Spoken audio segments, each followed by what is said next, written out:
7000 കണ്ടിയെപ്പറ്റി കൂടുതൽ പഠിച്ചപ്പോഴാണ് ഇവിടുത്തെ ബ്രിട്ടീഷ് ഹിസ്റ്ററിയെക്കുറിച്ച് അറിയുന്നത്. 149 കൊല്ലങ്ങൾക്ക് മുമ്പ് ഊട്ടി, സിലോൺ, ഡാർജിലിംഗ് ഒക്കെ ഈ ചായത്തോട്ടങ്ങളായി മാറിക്കൊണ്ടിരുന്ന കാലത്താണ് പരുന്തുമുടി എന്നറിയപ്പെട്ടിരുന്ന ഈ പ്രദേശം ബ്രിട്ടീഷ് കമ്പനിയായ ലോർഡ് ലിവിങ്സ്റ്റൺ ട്രേഡിംഗ് കമ്പനി ശ്രദ്ധിച്ചത്. നിങ്ങൾ വരുന്ന വഴി അതിൻ്റെ ഫൗണ്ടേഷൻ സ്റ്റോൺ കണ്ടു കാണും അല്ലേ? മാഞ്ചസ്റ്റർ. അത് തന്നെ. അന്ന് 76 രൂപയ്ക്കായിരുന്നു ലോർഡ് ലിവിങ്സ്റ്റൺ ട്രേഡിംഗ് കമ്പനി ഈ വനത്തിൻ്റെ അധികാരിയായിരുന്ന കോഴിപ്പാറ മനയിലെ ദത്തൻ നമ്പൂതിരിയുമായി 150 വർഷത്തെ ലീസ് വെച്ചത്. ലീസ് പ്രകാരം 150 വർഷത്തിനുള്ളിൽ പരുന്തുമുടി ഒരു ടീ പ്ലാന്റേഷനോ അല്ലെങ്കിൽ മറ്റെന്തെങ്കിലും ഇൻഡസ്ട്രിയോ ആക്കി മാറ്റിയാൽ അത് ലോർഡ് ലിവിങ്സ്റ്റണ് സ്വന്തമാകും. ഇനി കുറച്ച് മാസങ്ങളേ ഉള്ളൂ എഗ്രിമെൻ്റ് തീരാൻ. സോ മുടിഞ്ഞ എന്നാവും? കാർഡ് തിരിച്ച് ഭാരത് സർക്കാരിന് കൊടുക്കണം. കുറച്ച് മാസങ്ങൾക്ക് മുമ്പ് കമ്പനിയുടെ ആൾക്കാർ ഇവിടെ വന്ന് മണ്ണ് ടെസ്റ്റ് ചെയ്തപ്പോൾ ഈ കാർഡ് പലതരം റെയർ മിനറൽസ് നടന്നതാണെന്ന് അറിഞ്ഞു. അമറൻറ്റൈൻ, ബോക്സൈറ്റ്, ടൈറ്റേനിയം, ക്രോമിയം, അങ്ങനെ ഒരുപാട് റെയർ മിനറൽസും മറ്റ് ജെംസ്റ്റോൺ മിനറൽസും ഉണ്ടെന്ന് കണ്ടുപിടിച്ചു. അന്ന് മുതൽ ഇവിടെ മൈനിങ്ങും മരം വെട്ടും തുടങ്ങി. മരം വെട്ടുക എന്ന് പറഞ്ഞാൽ ഒരു ദിവസം ഏകദേശം 5 ഹെക്ടറോളം വനം അവർ വെട്ടി നീക്കുന്നുണ്ട്.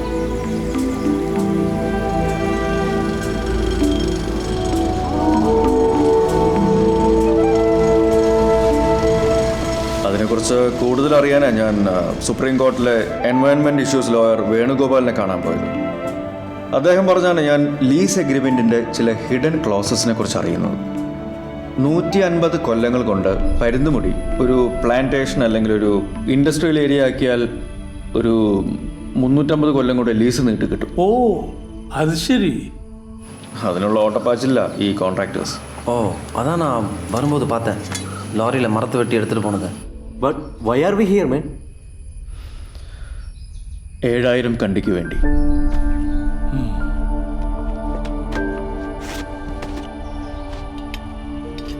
വരുന്ന വഴിക്ക് വേടം പറഞ്ഞിരുന്നു ഈ 7000 കണ്ടി എന്ന് പറയുന്നത് ഒരു ഗ്രാമമല്ലേ?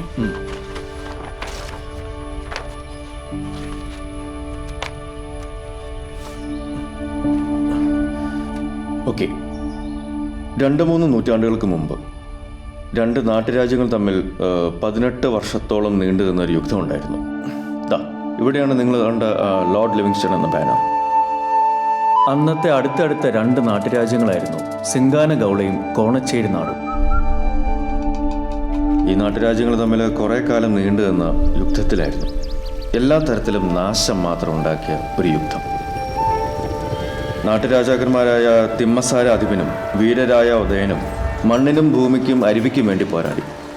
18 വർഷത്തെ യുദ്ധത്തിന് ശേഷമാണ് സിംഗാന ഗൗള കീഴടക്കാൻ തിമ്മസാരയ്ക്കാവില്ലെന്ന് അവിടുത്തെ ചെറിയ കാരണവരായിരുന്ന കോച്ചിരങ്കണ്ടോത്ത് പറങ്ങോടിന് തോന്നി തുടങ്ങിയത്. പറങ്ങോടിൻ്റെ ഊഹം ഒട്ടും തെറ്റിയില്ല. സിംഗാന ഗൗള യുദ്ധത്തിൽ മുന്നേറി. കോണച്ചേരിയിലെ ജനങ്ങൾ പതുക്കെ അവരുടെ അടിമകളാകാനും തുടങ്ങി. അടിമത്തത്തിൻ്റെ കെണിയിൽ നിന്നും രക്ഷപ്പെടാൻ മരണം സ്വീകരിക്കാനാണ് പറങ്ങോടൻ തീരുമാനിച്ചത്. ഭൂതപ്രേത പിശാചുക്കളാലും ദുർമന്ത്രവാദത്താലും അറിയപ്പെട്ടിരുന്ന ഘോരവനമായിരുന്നു പരുന്തുമുടി. ആർക്കും എത്തിച്ചേരാൻ പറ്റാത്ത ഒരിടം. പരുന്തുമുടിയിലേക്ക് പോകുന്നത് മരണതുല്യമായാണ് എല്ലാവരും കണ്ടിരുന്നത്. അടിമത്വത്തിനേക്കാൾ ഭേദം മരണം തന്നെയാണെന്ന് വിശ്വസിച്ചിരുന്ന പറങ്ങോടൻ തൻ്റെ കുടുംബത്തെയും കോണച്ചേരിയിലെ മറ്റ് ആശ്രിതരെയും കൂടെ കൂട്ടി ആ കാട് കയറി. അവരുടെ പിറകെ ഒരു സംഘം നെയ്ത്തുകാരും ഇടയന്മാരും മൺപാത്രങ്ങൾ ഉണ്ടാക്കുന്നവരും അങ്ങനെ പല തൊഴിൽ വിഭാഗത്തിൽപ്പെട്ട ജനങ്ങളും പരുന്തുമുടിയിലേക്ക് ഓടി. എന്നാൽ മരണത്തിന് പകരം പരുന്തുമുടിയിൽ അവർക്ക് ലഭിച്ചത് പുതിയൊരു ജീവിതമായിരുന്നു. കാട് മനുഷ്യന് തണലും രക്ഷയും നൽകുമെന്ന് അവർ മനസ്സിലാക്കി. കാടിനുള്ളിൽ ഒരു ഗ്രാമം ഉണ്ടാക്കി. ആ ഗ്രാമമാണ് 7000 കണ്ടി. സിംഗാന ഗൗളയും കോണച്ചേരി നാടും തമ്മിലുള്ള യുദ്ധം ഇന്നും അവസാനിച്ചിട്ടില്ല എന്ന വിശ്വാസത്തിലാണ് ഇവിടുത്തെ ഗ്രാമവാസികൾ. But where is it? ഈ ഗ്രാമം എവിടെയാണ്? അതെ. Take a peek. അതെന്താ? ഓ, പെരിസ്കോപ്പ്. ഇതെവിടെ നിന്ന് സംഘടിപ്പിച്ചു? ഇത് അല്ലെങ്കിലൊരു സബ്മറൈൻ പൊളിച്ചപ്പോൾ കിട്ടിയത്. ഓ,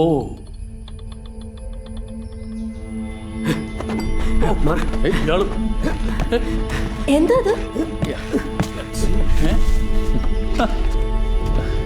Yeah, come on.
ഭൂതങ്ങൾ, പ്രേതങ്ങൾ, ഇങ്ങനെയൊക്കെയാണ് ഇവരെ പുറം ലോകം വിശേഷിപ്പിക്കുന്നത്.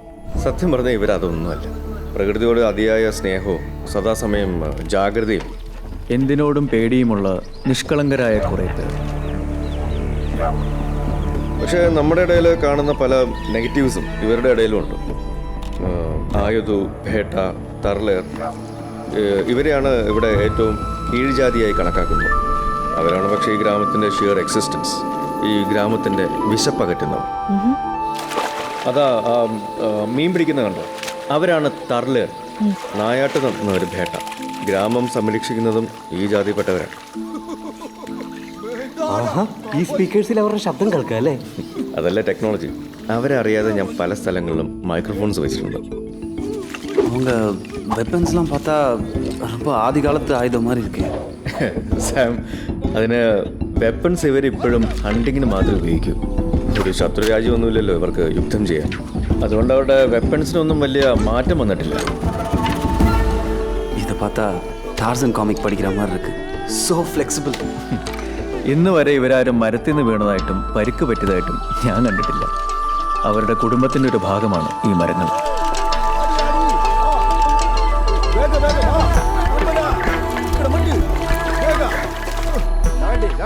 എന്തിനാ അവർ അതൊക്കെ ബാസ്ക്കറ്റിനുള്ളിലേക്ക് വെക്കണത്? മധു, അതാണ് അതിൻ്റെ ഒരു തമാശ. കെലമതിയിൽ നിന്ന് മധ്യമതിയിലേക്ക് ഭക്ഷണം കൊടുക്കുന്നതാണ്. ഇതാണ് ഞാൻ നേരത്തെ പറഞ്ഞ നെഗറ്റിവിറ്റി. ഇവരും നമ്മളും തമ്മിലുള്ള ഒരു സാമ്യത, ജാതി വ്യത്യാസം. ഈ ഗ്രാമം കണ്ടില്ലേ, 3 ഡിഫറെൻറ്റ് ലെവലുകളായിട്ടാണ്: കെലമതി, മധ്യമതി, മുഖ്യമതി. ഇതുവരെ എല്ലായിടത്തും ഉണ്ടല്ലോ.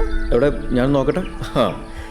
കുഞ്ഞാത്തനും കരിയാത്തനും, ദ ഐസ് ഓഫ് 7000 കണ്ടി.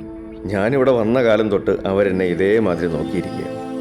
നിങ്ങൾ വരുമ്പോഴും ചിലപ്പോൾ ഫോളോ ചെയ്തിട്ടുണ്ടാവും.